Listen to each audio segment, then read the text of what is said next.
Hi there, and welcome to Life with Larry and some of life's lessons. Emotions. We all have them. Sometimes they can be overwhelming, and sometimes they can cause us to get ourselves in a real train wreck. So let's talk about learning to control our emotions. Some of us, we have pretty good control over our emotional responses to things, and some of us, well, we don't have quite so much. Doing or saying the wrong thing in the middle of an emotional meltdown or a fit of anger can have some pretty negative effects. Try saying something your boss don't like and you can easily be out of a job.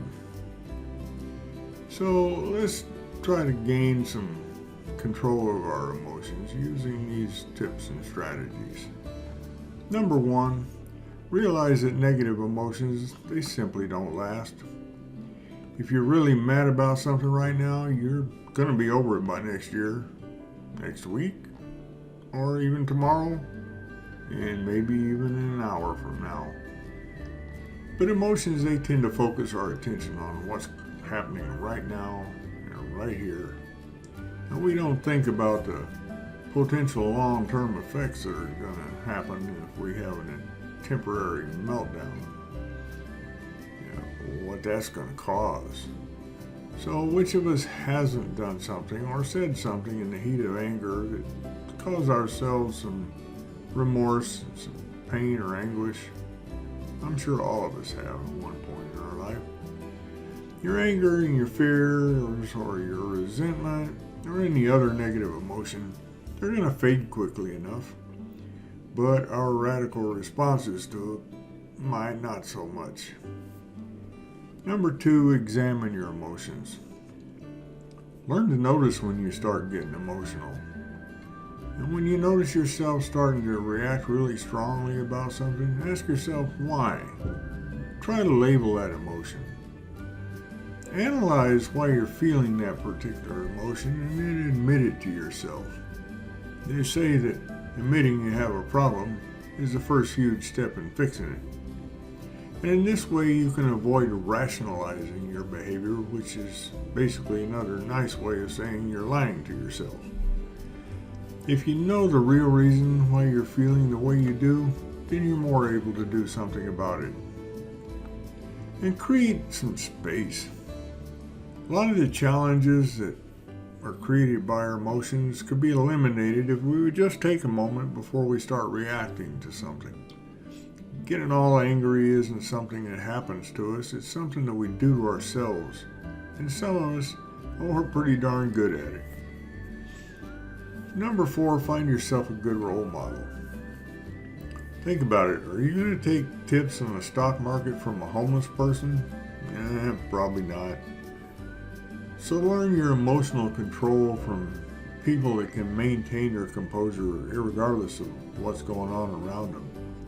And when you find one of those people, walk up and ask them how they do it. The answers you get might make all the difference in the world to you.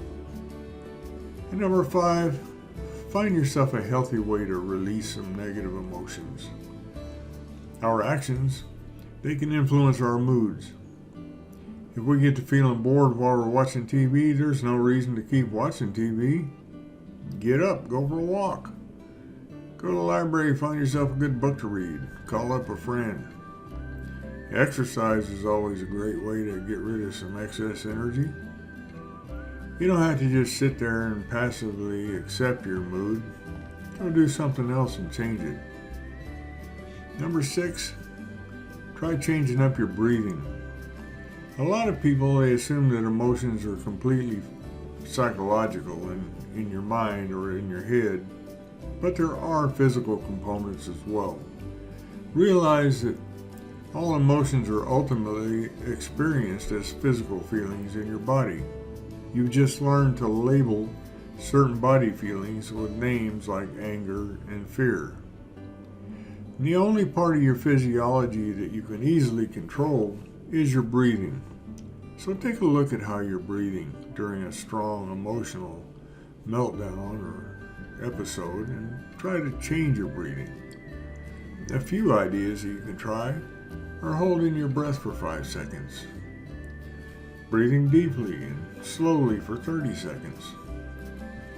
Breathe in slowly and then breathe out even slower. Think about that breathing and count your breaths. Focus on the physical feeling of the air moving in and out of your body. If you're used to being controlled by your emotions, you know it's not that easy to maintain your cool. But you can choose to respond in a different way to your emotions and make yourself some wiser choices. Remember that the negative emotions, they exist to let us know that something might be wrong, so we can be alert and be aware. They're not there to control us. Thank you for watching.